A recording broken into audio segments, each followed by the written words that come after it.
Hey guys, today I'll show you a horror thriller TV series named Invisible City, Season 1 and Season 2. Spoilers ahead, watch out and take care. The drama unfolds in the dark jungle where a guide was leading an explorer holding a shotgun. They were hurrying along when they spotted a beautiful bird perched on a tree. Ignoring the guide's advice, the explorer pulled the trigger, hoping to take the bird back as a trophy. The guide rushed to the fallen bird and found it dead from a gunshot. He gave the explorer a strange look that sent shivers down his spine all the way to his butt. Just then, a flare and a goose roar erupted from within the forest. The explorer, gun in hand, followed the sounds and saw what seemed to be someone brandishing a torch. He fired several shots towards the light. When the light stopped moving, he approached slowly and found only a burning branch stuck in the ground. As he puzzled over this, he felt a severe pain in his back. A burning stick had pierced through his body. It seems that the explorer had died at the hands of the legendary guardian of the forest named Curupira, who is known to attack poachers and loggers who harm the woods according to Brazilian folklore. His hair is like burning flames, with his head burning like roasted turkey. His feet face backward, supposedly to leave misleading footprints to confuse his enemies. Decades later, the guide, now a white-haired elder, was telling his story at the market as usual. He mentioned that since the city had expanded and the forest had shrunk, it had been a long time since anyone had seen Curupira. However, he suspected that Curupira was still somewhere in the forest. Luna, a girl visiting the market with her mother, became intrigued. After hearing the story, she saw flickering lights in the nearby woods that resembled the burning hair of Curupira described by the old guide. She followed the lights into the depths of the dark forest. Soon after, people at the market noticed a fire in the distance and learned from others that a girl had entered the woods. Luna's mother, unable to find her daughter, rushed anxiously towards the burning forest. Back home, Luna's father, Eric, who is an environmental officer, saw news alerts pop up on his phone and immediately drove to Ture village. Unable to contact his wife and daughter, he arrived at the scene where the fire had mostly been extinguished, leaving thick smoke behind. Eric saw his partner standing in front of a covered body. A sinking feeling hit him as he uncovered it to find his deceased wife, her eyes whitened in death. He gently closed her eyes. Fortunately, his daughter Luna was unharmed, but she seemed shocked, showing no focus in her eyes and no emotion even as she faced her mother's death and her father's embrace.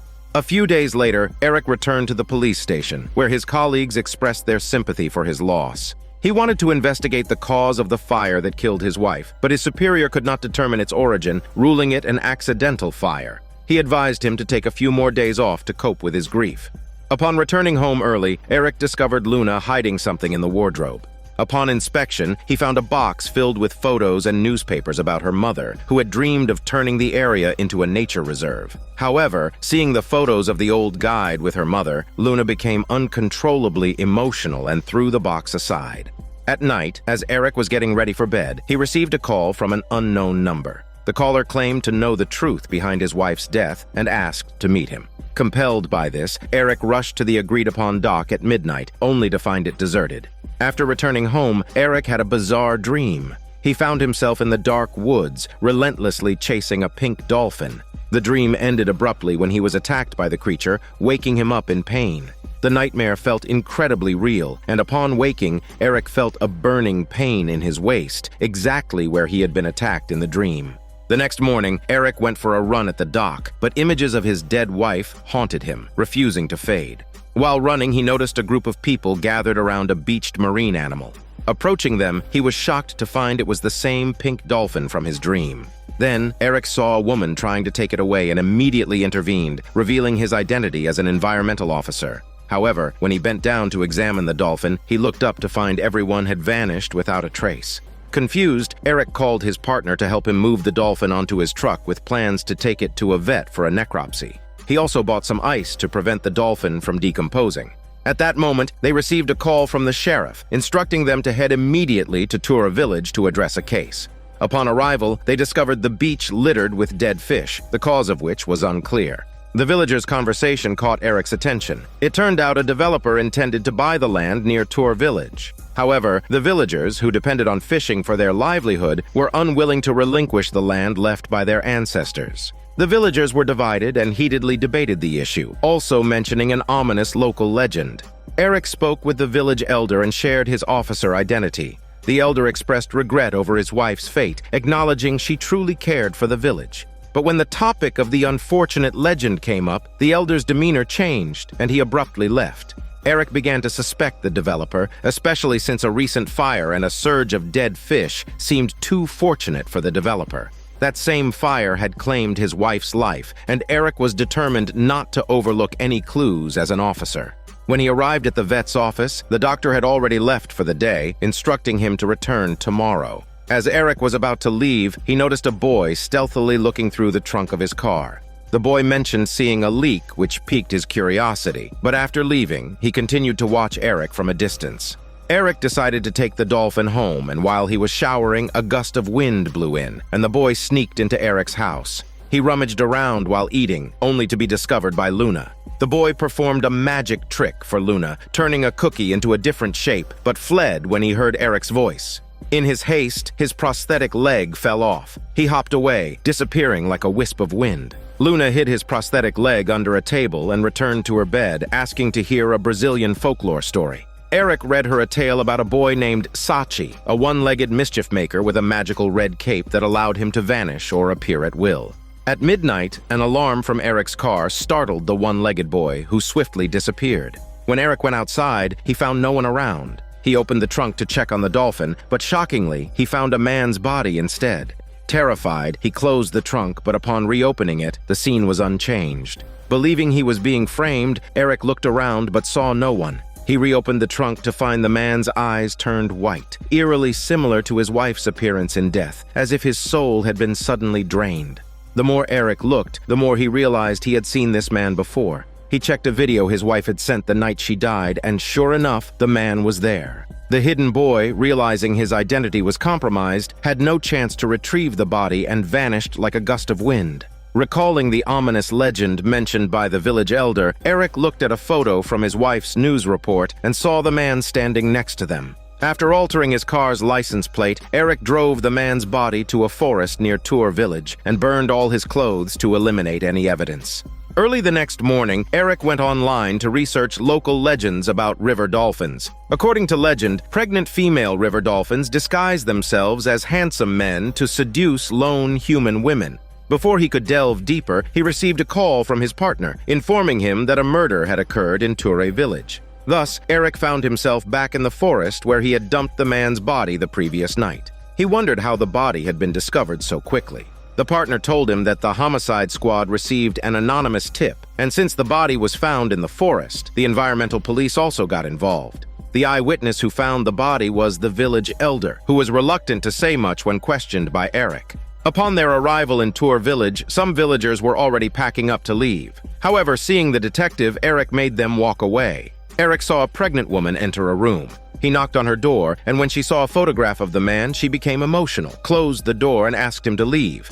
After Eric mentioned his wife's name, the pregnant woman paused, mentioning that she had spoken to his wife the night of the fire. She identified the man in the photo as her husband, Manaus. Hearing that Manaus's body had been found, she was deeply saddened, turned around, and refused to say more. The partner also learned from other villagers that Manaus had always told residents not to sell their homes.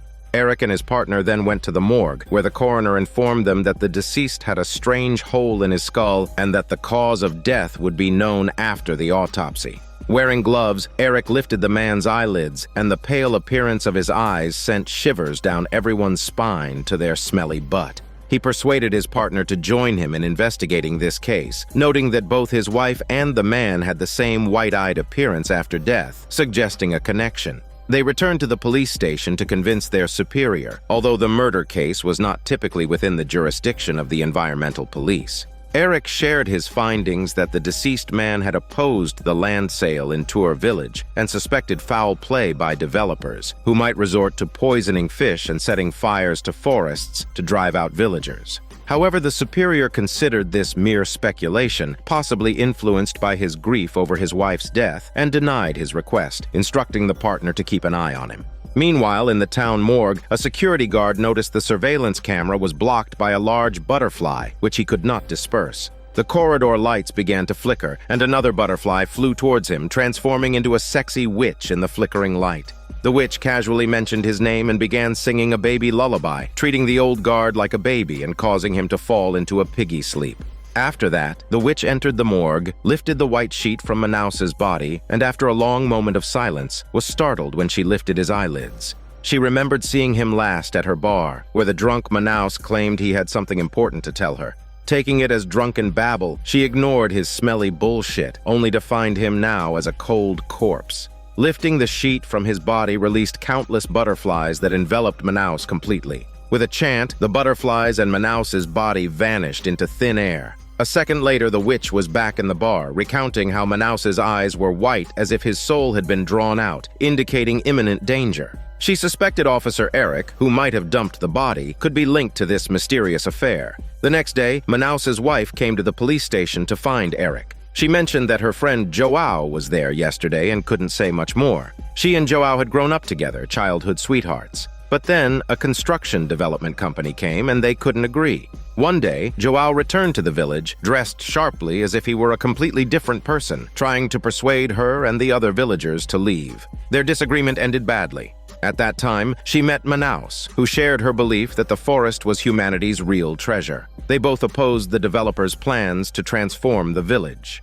One evening at the dock, Manaus emerged from the water, and afterwards, she found herself pregnant. Joao didn't know who the father was and was furious about her condition. Later, she met Eric's wife, who was the first person to accept her. After her revelation, Eric immediately went to the development company to ask Joao where he was on the day of the fire. Joao claimed he was traveling and suggested Eric could check, but Eric could tell from his expression that he knew something. Back at the police station, Eric received a call from the coroner. Upon arriving at the morgue, he learned that Manaus's body had disappeared overnight. The security didn't remember what happened. Then, Eric noticed a peculiar blue butterfly on the surveillance monitor. After he reported the missing body to his superior, the superior finally allowed him to join the investigation. From the morgue's visitor list, Eric found a name, whose bar was marked with a butterfly icon. That evening, Eric went to the bar. The bar owner approached him and offered him a drink of her special concoction.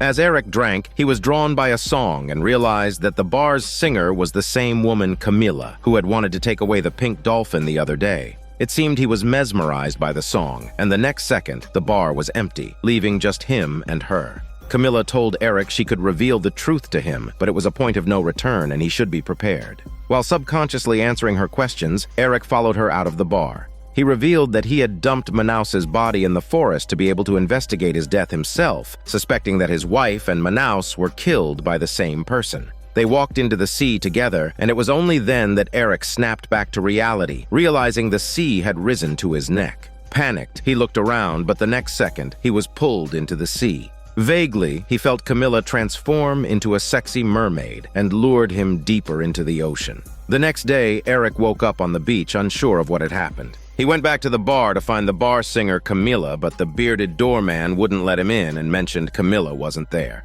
After the doorman sent Eric away, Eric went to the beach and found Camilla's stinky clothes. Smelling them like a dog, he followed the coastline and eventually found Camilla, now a mermaid and unconscious, laying naked and fishy on a roasted rock. After being brought back to the hotel, Camilla woke up and confessed she had tried to drown Eric, but realized that some mysterious force was protecting him. Despite their prior conversation, Camilla no longer believed Eric was Manaus's killer. The witch felt there was something unusual about Eric and decided to investigate him personally that night. Suddenly, someone came and summoned the witch to the police station, suspecting her involvement in the disappearance of Manaus's body from the morgue. Just as the sheriff was about to question her, he released her. It turned out he had received a report from the boss of the development company. There were numerous dead fish in Ture village, but they weren't poisoned. Therefore, the case was handed over to the homicide department, no longer concerning their environmental unit. However, Eric hadn't given up. He drove to Ture village to find the village elder, who initially didn't want to speak much.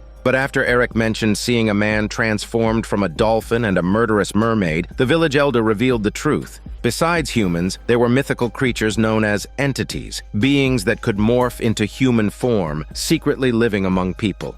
When Eric asked about the fire that killed his wife, the elder refused to say more, leaving Eric to return to town helplessly. As he watched the people on the streets, he felt that any one of them might be an entity. Suddenly, the mermaid Camilla appeared, seeking a private conversation with him. She revealed her identity. Known as both a mermaid and a siren, she had been killed and thrown into the sea by a lover long ago. The sea mysteriously revived her, and since then, she had been taking revenge on men, enchanting them with her flirty song to follow her into the water, drowning them and disappearing forever. At that moment, Eric's grandmother called, saying Luna was in trouble. After grabbing Camilla's contact details, Eric rushed home to find Luna had discovered a dead bird in the yard and was burying it, her hands covered in scratches, scaring her playmates. Yet she remained silent when questioned. The old lady noted this was just like Eric as a child, who also exhibited strange behavior and had nightmares until a visit to a psychic healer supposedly sealed something within him, stopping the nightmares. She suggested taking Luna to see the same psychic healer, but Eric felt Luna might improve over time, simply affected by her mother's death. In the evening, Eric went to Camilla's residence to continue their previous conversation. To his surprise, he found she was locked up in the bar by the bearded doorman. He lured Eric looking for Camilla into the bar's basement, filled with various eerie witchcraft materials. Suddenly, the witch emerged from the darkness, singing a hypnotic lullaby that slowly put Eric to sleep. She transformed into a butterfly and flew over, covering Eric's eyes, successfully entering his world of memories. The first door she opened revealed Eric and his grandmother, both looking dazed. Behind the second door, Eric was trembling in a corner. The third showed a man encircling Eric with candles, chanting spells. The witch tried to get closer but was spotted by Eric, who shut the door on her. When she forced the door open again, Eric appeared in front of her and pushed her heavy body several miles away before he woke up. The doorman heard the sound and rushed in to check on the injured witch, while Camilla took the opportunity to whisk the awakened Eric away. After returning home, Camilla couldn't believe that Eric could have managed to push the powerful witch out of her mind. Eric himself wasn't sure how it happened, only remembering it vaguely had something to do with his childhood. At that moment, Luna appeared, showing hostility towards Camilla, thinking her father had forgotten about her late mother and had found another woman. It took Eric a long time to calm Luna down. Back at home, Camilla encountered the doorman sent by the witch to capture her. Camilla tried to persuade him to stop being the witch's puppet, but the doorman said the witch had saved his life. With no other choice, Camilla used her charm to make the doorman let her go. Then, Camilla went to the slums to find Sasi, planning to stay with him for a while. However, the next day, while collecting relief food, she discovered a wheelchair-bound homeless man who seemed to be able to control fire. He was well acquainted with one-legged boy, Sasi, and quietly told him that Camilla was trouble, and urged Sasi to send her away quickly. On the other hand, during a conversation with his grandmother, Eric talked about his father. He had grown up with his grandmother, and his mother had killed herself when he was 5 due to depression. He had never met his father and wanted to learn more about him, but his grandmother seemed to be hiding something. So, he went to the hospital to find the doctor who had treated his mother's depression. The old doctor told him that before his mother died, she often painted a man. Seeing those paintings, Eric was shocked to discover that the man was actually Manaus, the same man who had transformed from a dolphin. He immediately rushed home to confront his grandmother with Manaus's photo, asking if he was his father. Although the old lady didn't say anything, her reaction said it all. It turned out that the deceased dolphin was indeed Eric's father, whom he had never met. Eric thought that all this must be related to the mysterious Tura village. Later, he took Manaus's photo and found the village elder again, telling him that he was Manaus's son and asking him to tell the truth. The village elder took Eric into the depths of the forest, pointing to a charred pit on the ground and saying that it was the thing inside that had killed Manaus. Years ago, he had guided the explorer here who killed a beautiful bird, angering the forest guardian, Curupira. After the explorer was killed, his body did not decay, but released a force from within that spread around. The elder called the witch, who believed that men were so evil that neither heaven nor hell would accept his soul. The force from his mummified body consumed the life of nearby organisms, so the village elder had buried him in the ground. The witch surrounded his grave with stones and cast a spell to seal his soul underground. But now, the sealed grave had been opened, and the mummy's soul had escaped. Manaus and Eric's wife were probably both killed by the resurrected mummy. Then the village elder told Eric that his body might contain both human and entity blood, making him a conduit between the two. A ceremony could prove this. Hearing that he was a hybrid of humans and other creatures, Eric could not accept such an absurd thing and drove away from Tura village. But just as he reached his front door, a wild boar rushed out of the darkness and suddenly transformed into the doorman, who grabbed Eric by the neck and pinned his muscles against the car. Luna saw this scene from the window, rushing out, and with the girl's chicken scream, the grandmother came out and found both the doorman and Eric lying on the ground. Eric woke up in the police station's medical room, realizing that the doorman had died mysteriously last night. Being the only one at the scene, Eric became the prime suspect. His gun and badge were taken away, and his partner was unwilling to help him because she had found out from the vet that Eric had not cremated the dolphin and had been secretly investigating recently. Eric told her that Manaus was the dolphin and the bearded doorman was a wild boar, but the partner couldn't believe his bullshit. So Eric asked her to go to the morgue, believing that the dead doorman's eyes would also be white. But when the partner arrived at the morgue to confirm Eric's words, she discovered that the bearded doorman's body had also mysteriously disappeared without traces of his messy beard. On the other hand, Eric found the mermaid Camilla again. He was now utterly confused. If he had killed the doorman, it was likely that he had also killed his father, Manaus. They went to the beach where Eric had first seen the dolphin. Eric recalled that someone had called him out in the middle of the night. He waited for half an hour but saw no one. Then, he noticed a beachcomber he had seen that night. To Eric's surprise, the beachcomber was terrified of him. Under Camilla's siren enchantment, the beachcomber revealed that Eric had gotten out of his car that night, met a man wearing a hat, and had grabbed the man by the neck. Afterward, the man had run towards the sea and Eric had chased after him, but he didn't remember what happened next.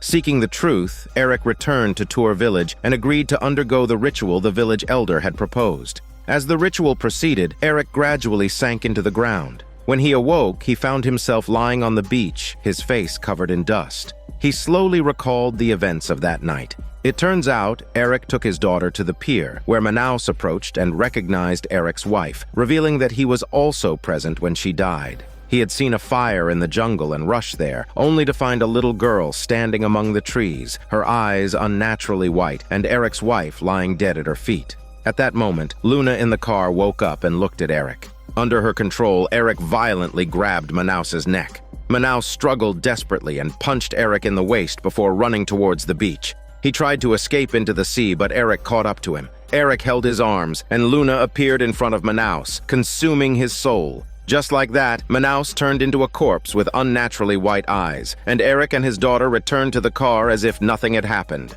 After the ritual ended, Eric woke up to find a mummified corpse inside Luna's body, indicating that she was possessed by the mummified explorer. Because Luna also had the entity's lineage, the mummy now manipulated her to fulfill its sinister plan. The village elder warned him not to get close to Luna as the mummy was gathering strength to find a stronger host, and it might try to take over Eric's body. But Eric insisted that Luna was his daughter, and he couldn't just abandon her. Afterward, on his way home, Eric received a call from his grandmother saying something terrible had happened at home. It turned out that the psychic healer who had previously treated Eric had been called to the house, performing an exorcism on Luna. However, the possessed Luna blew out the candle with little effort and stared at the healer with pale eyes, causing him to collapse. He had failed to cure the possessed Luna, and she managed to run away from home. On the other side, the village elder found his son, who worked at the development company. Joao, who had only discussed the matter of the forest cemetery with his son, accompanied him to meet the company's boss.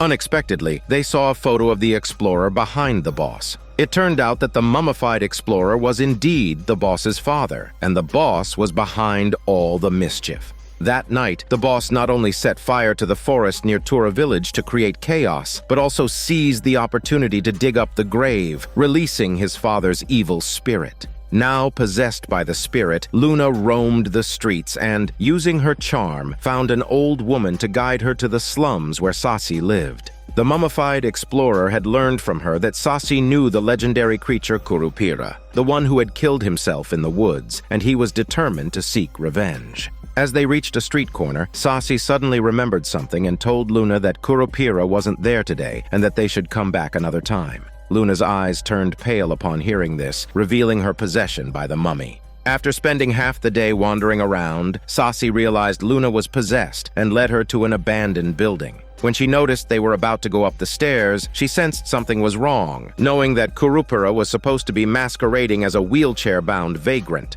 She quickly snatched Sasi's red scarf from his head and demanded he take her to where Kurupira truly was. It turned out that as long as someone held his red scarf, Sasi was compelled to obey them. Fortunately, a drunken passerby accidentally knocked the scarf from Luna's hand. Seizing the moment, Sasi pushed Luna into a dark room and locked her in. He then found Kurupira and warned him that the evil spirit was coming to kill him. However, Kurupira, no longer the forest guardian he once was, had retreated into the city to live a life of drinking, wanting nothing to do with the evil spirit. Disheartened, Sasi left but was seen by Eric and his partner, who were searching for the missing Luna. When Eric asked about his daughter, Sasi tried to flee, but the partner snatched his red scarf again. He had no choice but to lead them to the cabin where they found the door wide open and Luna gone. After retrieving his scarf, Sasi vanished like the wind. Camilla, guessing the identity of the vagrant, brought the witch to find Kurupira and begged him to help defeat the evil spirit transformed from the mummy, or else it would kill all entities. Just then, Luna appeared before them, and fragmented images of Manaus and the doormen being killed and turned into mummies flashed through Kurupira's mind. Luna's eyes turned pale again as she began to devour Kurupira's soul. Just as he was about to die, a fierce wind enveloped them, interrupting her. It's Sasi who arrived just in time to save Kurupira, but found himself the new target of Luna's wrath and was killed after his soul was devoured. Eric arrived at the scene and scooped up his daughter, trying to awaken her from the spirit's control, but she remained silent. Desperate, Eric used the last resort, allowing the evil spirit to enter his stronger body. As he continuously called out, Luna collapsed, and Eric successfully drew the spirit into himself. The sheriff and his team soon arrived and took Eric away. As Luna regained consciousness in the police car, she lunged towards her father, but this time Eric looked at his daughter expressionlessly. He was detained at the police station, making him a prime crime suspect because he had been tracked to Ture village where he had dumped a body. On the other side, Kurupira was holding Sachi, whose soul had been devoured, and he was in deep grief. He blamed himself for Sasi's death, recalling all the moments they had shared together. In a fit of anger, he threw away the bottle of liquor in his hand, and for the first time in decades, he stood up from his wheelchair. He went to the forest in Tura village and slowly began to regain the powers he had lost.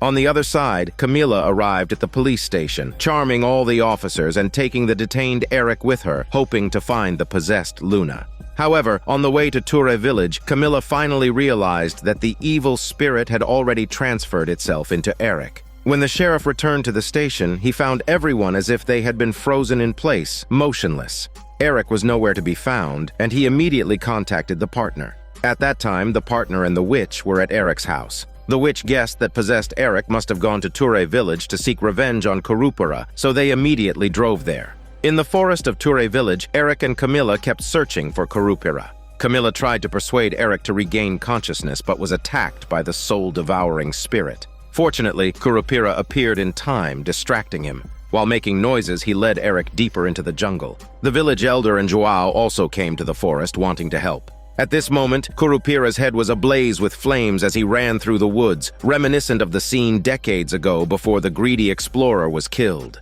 Facing the elusive Kurupira, Eric soon ran out of bullets in his handgun and shouted for Kurupira to come out and face him one-on-one. The witch and the recovered Camilla also arrived, looking for an opportunity. Just as Camilla was about to try to awaken Eric again, Kurupira suddenly jumped out and threw a burning stick at the possessed Eric. When Eric fell to the ground, Kurupira approached him, but Eric on the ground was feigning death. He had already grabbed the stick with both hands. Eric, with eyes turned pale, stood up and began to devour Kurupira's soul, including his smelly part. As Kurupira's soul was being slowly stripped away, the witch intervened in a critical moment. She sang a lullaby and transformed into a butterfly, covering Eric's pale eyes. This brief suppression allowed Eric to regain consciousness. He then saw the explorer's spirit that had escaped from the tomb during the fire, which had taken over Luna's body in search of his wife, who was unaware that her daughter was possessed and had her soul sucked away. Eric looked around at everyone, remembering what the village elder had said, that the host and the evil spirit are bound together in life and death. So Eric decisively plunged the stick into himself, intending to kill the mummy spirit that way. After losing consciousness, he seemed to see his deceased wife again, but his wife, holding Eric, told him his path was still long and it wasn't time to meet her yet. Then, the seemingly dead Eric suddenly opened his eyes. Although his human body had died, the other half of his entity lineage began to awaken, making Eric one of these entities. The scene shifted to a construction site in the primal Amazon rainforest of Brazil, where a scream shattered the peace. A worker was seen being dragged into the water by a massive python. Despite his desperate struggles, he was powerless to free himself. However, the foreman seemed prepared for such an incident and promptly shot the python with a tranquilizer gun. Cheers erupted as the sedated python was quickly retrieved from the water. As night fell, the foreman quietly released the python from the net, only to discover it had transformed into a naked indigenous man. After waking the man, the foreman asked him to lead him to the sacred site of Marangatu, rumored to hold endless treasures. Meanwhile, Luna and the witch had also arrived in the forest. It had been 2 years since Luna's father Eric had disappeared into the woods. Luna, now grown from a girl into a young woman, felt a special connection with her father and often dreamed of him, though she knew not where he was. She began studying her dreams to decode them. With the help of the witch, Luna finally reached a giant tree she had seen in her dreams. However, the witch soon sensed a force nearby that she couldn't understand. For safety, she instructed Luna to stay put while she ventured deeper into the woods. But no sooner had she turned away than she saw a familiar figure standing ahead. Turning back, she found Lunas on both sides. It seemed they had entered a protected area unawares. Realizing she had been to this place in her dreams, Luna urged the witch to follow her forward. They soon arrived at a crystal-clear pool, where Luna said she had seen her father in her dreams. But the witch stopped, sensing something off about the place. They had to leave immediately, despite Luna's eagerness to find her father. The witch explained that this world was not just as Luna saw it, it had its own laws that could not be arbitrarily disrupted. Moreover, she needed more time to understand the energy of the place. The two planned to return the way they came, having inadvertently entered the local sacred site of Marangatu, and their actions had been noticed by the site's guardians. That night, as Luna prepared to sleep in a hammock, a gust of wind knocked a book off the shelf, flipping it open to a page about the legendary spirit Matinta, who is said could grant people's wishes. Quietly taking her skateboard, Luna slipped out. Although the witch saw her leave, she did not stop her. Luna reached a dilapidated church and began reciting a spell from the book, hoping to bring her father back. After waiting without a response, she sighed and prepared to leave, but a figure appeared in the darkness. It was the spirit Matinta, summoned by her. Hearing Luna's wish for her father's return, Matinta said she could grant it, but in exchange, Luna would have to give her something she desired. Without hesitation, Luna agreed, believing finding her father to be the most important thing. Matinta touched the back of Luna's hand and let out a piercing scream. Meanwhile, in the sacred Marangatu pool, Eric suddenly surfaced, gasping for air. He was bewildered, not knowing how he had ended up in this strange place. He quickly climbed ashore and glanced at the scar on his chest, recalling the last thing he remembered, stabbing himself with a stick to kill the mummy spirit possessing him. After that, his memory was a blur. While searching for a way out of the forest, Eric encountered 2 people forcing a local guide at gunpoint to guide them. The local guide declared he would rather die than comply. It was the foreman and the indigenous man who had transformed from a python. The foreman, enraged by his refusal, fired several shots, killing him. Alarmed, Eric turned to flee, but the noise of his escape drew the foreman's attention, and he began to chase Eric. In a panic, Eric ran without thinking and stumbled upon a mining site where an old blind man was tied to a post. Just as Eric freed the old man and asked him to lead the way out, a peculiar energy surged from the old man's hand, altering Eric's perception of the world around him. This startled Eric, but the old man was even more shocked, revealing that Eric had almost broken his curse. At that moment, the foreman caught up, pointing a gun at Eric, demanding to know his identity and why he was there. In a swift move, Eric knocked over an oil lamp, causing flames to ignite a barrel of oil and triggering a massive explosion. Eric was thrown to the ground by the blast and lost consciousness. The next morning, the foreman arrived at a luxurious mansion to report the previous night's events to the Castro family. The wife, unconcerned about the damage to the site, inquired about the local guide, as he was the key to unlocking the sacred Marangatu site. However, the foreman lied, claiming it was Eric who had come to the site and shot the local guide dead. When Eric awoke, he found himself handcuffed to a hospital bed. A woman by his side introduced herself as local prosecutor. She questioned him about the events at the site. Eric claimed ignorance, only recalling an old man tied up in the shooting of a man in the forest. As the prosecutor directed her colleagues to check for bodies near the site, a young boy quietly approached Eric's bedside, asking if he wanted to find his daughter. The boy then bit through the handcuffs, freeing Eric and urging him to follow. Discovered by the police during his escape, Eric raced to the docks, stole some fisherman's clothes, and changed out of his hospital gown. The boy reappeared, leading him through the streets. Music from a nearby shop reminded Eric of a song his wife once sang to their daughter. He stopped the boy to ask where they were, only to realize they were in his wife's hometown, thousands of miles away. The boy, seemingly with exceptional hearing, helped him evade many police pursuits. As night fell, the boy's mouth revealed sharp fangs, and he began to move on all fours like an animal. Eric followed him to an abandoned house where the boy grew long hair and pleaded with Eric to help him break free. It turned out the boy had learned from the blind old man that Eric could lift curses. When the boy placed his hand on Eric's chest, Eric felt a strange energy enter his body, startling him. Although he initially pushed the boy away, Eric's compassion overcame him, and he allowed the boy to place his hand on his chest again, willingly absorbing the energy. This seemed to give Eric a sense of his daughter's location. The handcuffs in his mouth turned soft, and Eric absorbed the boy's abilities. Using his newfound keen sense of smell, he located his daughter in the busy streets. Luna, now much older, was shocked to discover that her father had been gone for 2 years, which had felt like only moments to him. Learning that Luna had found this place through her dreams, Eric was stunned. Back at their accommodation, Eric found the witch, but her expression was not one of joy. Eric told Luna to pack their bags to leave while he spoke alone with the witch. The witch recounted the events that happened 2 years earlier, after he had lost consciousness in the forest. Although Eric had not died, the wound on his chest began to spread, taking over his body. So the witch took him to the river for the river spirit to heal him, and that's why the spirit took Eric away.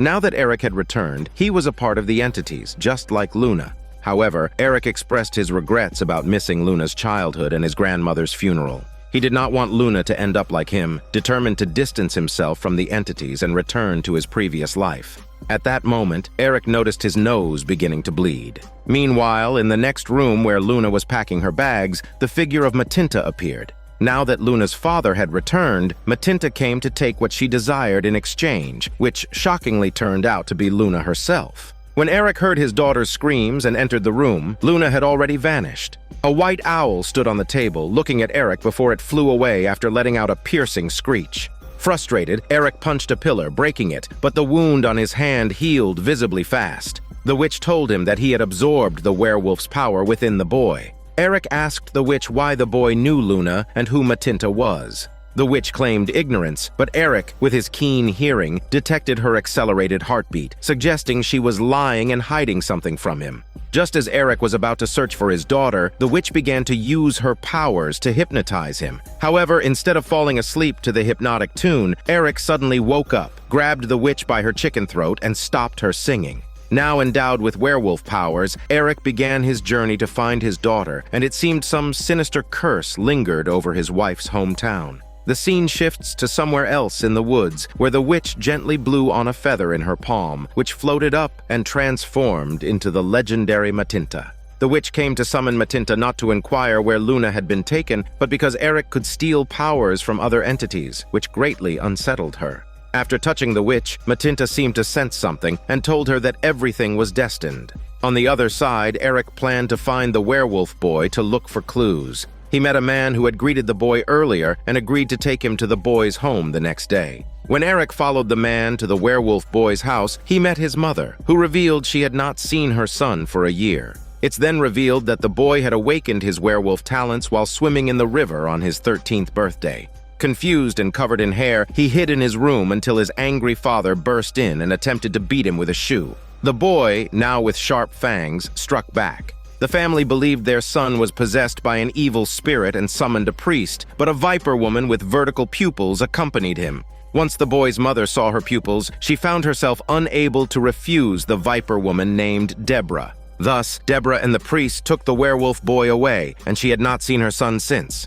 As the mother was revealing the priest's name to Eric, the boy's father returned home and, seeing a stranger, attempted to attack his wife. Eric instantly transformed into a werewolf, lifting the man up, terrifying the family. After Eric left the room, he lifted his shirt to find black blood oozing from his chest wound, causing excruciating pain at the slightest touch. Unbeknownst to Eric, the boy's father immediately sold this information to Deborah, who had taken his son. She sent a female judge to kill Eric, knowing he would head to the church to find the priest. Deborah had made a deal with Matinta after the Python man's death, making Luna the key to reaching the sacred land of Marangatu. Luna and the werewolf boy were locked in the church's basement, quickly becoming close friends who shared stories of how their powers caused them to lose or leave their families. The boy even believed his werewolf talent was a curse. One day, the blind old man was also imprisoned, carrying a necklace from Luna's mother that shone brilliantly. The foreman, knowing Eric was headed to the church, moved Luna away.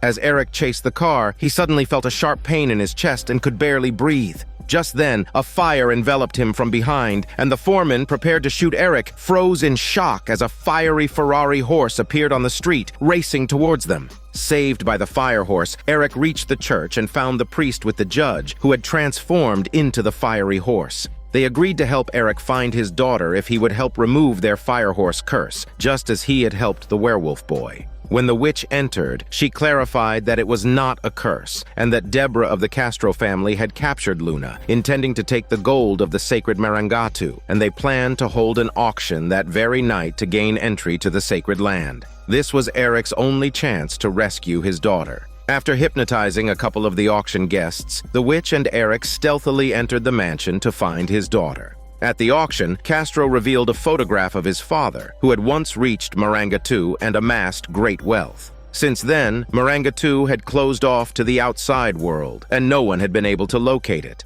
However, Castro had found his father's former guide, the blind old man who could see the glow of gold despite being blind. He even demonstrated this by testing it on the gold jewelry of the guests present. After waking up in the hospital, the foreman tied up the priest and brought him here, informing Deborah that the priest and the judge had betrayed her. Suspecting that Eric had infiltrated the auction, Deborah had her father Castro step down to narrate another method to enter the sacred land, involving a girl named Luna. Upon hearing news of his daughter, Eric became emotionally charged, which immediately gave away his position. Just as Deborah was approaching Eric, Matinta suddenly appeared, demanding Deborah fulfill her promise to inject Luna with Deborah's venom. Meanwhile, the judge, locked up with the priest, became emotionally charged and transformed back into a fire horse, bursting out of the room and disrupting the auction. She confronted her controlling husband, Castro, expressing her anger. In the basement, just as Eric found his daughter, Deborah discovered them. She approached Eric and suddenly turned into a viper, biting Luna on the neck. Shortly after, Eric, carrying his poisoned daughter, left the mansion. The witch, examining Luna's wound, realized it was not ordinary snake venom, but a psychic poison that only the sacred land's guardian priestess could cure. As they prepared to sail to the sacred land, the blind old man and the werewolf boy caught up with them, wishing to join. Upon reaching the primitive village and finding the priestess, they agreed to try a ritual to save Luna but asked Eric to stay away, citing his body's excessive energy that could ruin the ritual. Watching his unconscious daughter, Eric cried like a giant baby, but the tears that fell were black. The witch, noticing something was amiss with Eric, took him aside for questioning. It turned out that after Deborah bit Luna in the basement, Eric was desperate to save his daughter and had grabbed the viper form of Deborah and absorbed her power, worsening the wound in his chest. With Eric struggling to control the overwhelming energies within him, it was uncertain whether Luna's snake venom could be removed and whether Eric could return to normal. The scene flashes back to the blind old man who was born with golden eyes that could discern gold, leading him to become the chief appraiser at a jewelry store. The Castro family discovered him and seized him, exploiting his golden eyes to locate the sacred land of Marangatu, abundant with gold in the forest. They planned to bring more people there to mine the gold. Realizing he had caused a disaster, the old man attempted to escape but was captured and brought back. The guardian priestess of the sacred land witnessed this and gave his children 2 amulets containing keys to the sacred land. From that day, Marangatu could no longer be located by anyone. Back to the present, the priestess crushed some unidentified herbs and applied the juice to Luna's forehead before entering her consciousness.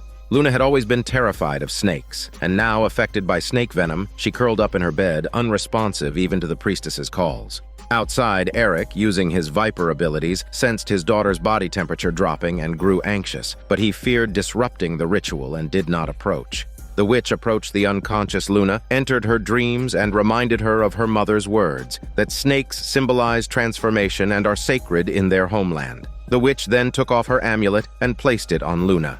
In her dream, Luna revisited Marangatu and awoke to her mother's calls. However, the priestess told her she must complete her mother's unfinished business by taking the amulet to its rightful owner in the sacred land. When Eric, ignoring warnings, entered the room, both his daughter and the witch had vanished. The priestess turned out to be Matinta, who had previously taken his daughter, warning Eric not to try to control her fate before transforming into an owl and flying away. Soon after, Deborah and the prosecutor arrived in the village. Deborah, having lost her viper abilities, began to recall her long-sealed childhood memories. It turned out she had lived in this village, and the Python boy was her brother. Years ago, her father Castro had come to the village seeking gold, murdered her mother, and abducted Deborah, forcing her to become a member of the Castro family. Now, Castro and his men came to the tribe looking for her, but Deborah had changed. She wore tribal clothes and makeup.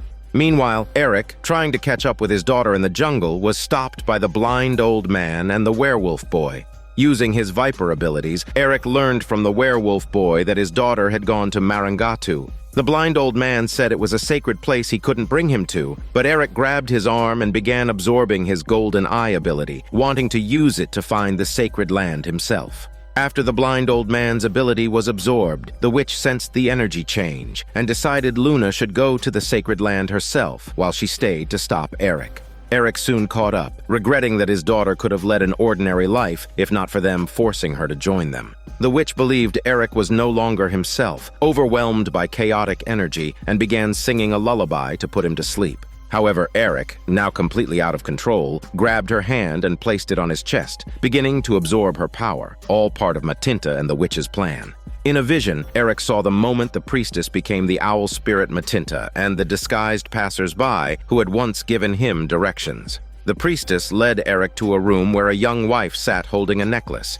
She gave it to the Python man, saying that she found it by the river. The Python man said it was his sister's necklace, lost the day the village was attacked. The priestess then returned the necklace to the wife, telling her she would one day meet its owner and return it. It turned out the necklace contained the guardian entity of Marangatu, and the wife accepted the task. The scene shifts to when the witch summons Matinta. Matinta warns her of the danger, explaining that the witch is unlike the others, an entity who has lived for over 200 years and would die if she loses her powers. Despite this, the witch chooses to trust that Eric can control his abilities. The scene then moves to a forest devastated by wreckage. The priestess tells Eric that all this destruction is the result of his selfishness. Eric defends himself, saying he only wanted to find his daughter, and reveals that he used to work at the Environmental Protection Agency. For years, he had tried his best to protect nature. The priestess asks why he stopped, and in the next moment, Eric is back in reality. In his arms, the witch rapidly ages, her hair turning white, and finally, she dies, transforming into countless blue butterflies. The butterflies carry the news to Luna, who runs in tears desperately towards the sacred pool. However, it isn't long before Eric, with his various powers, catches up to her. Just when Luna thinks her father is there to take her away, Eric, restored by the witch's sacrifice, regains his sense of self. He acknowledges that he cannot change the past, but is willing to accompany his daughter to the sacred land. Upon reaching the sacred pool, the two walk hand in hand into it. Gradually, Eric seems to understand his mission and leaves his daughter to walk deeper into the pool alone. Suddenly, the scene turns pitch black, and as a song plays, the priestess appears beside Luna. With a simple wave of her hand, Eric sinks into the water. Luna dives in anxiously to search for him, but finds herself in another space where her parents are waiting for her, hand in hand. Seeing his daughter, Eric smiles with relief. It turns out he has reunited with his wife in another world. The energy Eric had once absorbed also emerges from the pool and enters the rightful owner in the forest. Because of that, Deborah regains her viper abilities and deals with the men Castro sent to kill her. Meanwhile, the werewolf boy, transformed into a werewolf, chases after Castro. During the chase, Castro throws his minion, the foreman, to the werewolf and escapes by car, but the foreman dies under the werewolf boy's unbrushed fangs. Castro, however, does not escape the law. The prosecutor finally finds enough evidence to convict him. At the story's end, Deborah approaches Luna. She has completed her mother's unfinished task, returning the necklace that symbolizes the guardian of the sacred land to its rightful owner. Deborah becomes the next guardian of the sacred land, protecting this ancient forest from human destruction. This is Daniel CC Movie Channel. Stay safe and enjoy your day.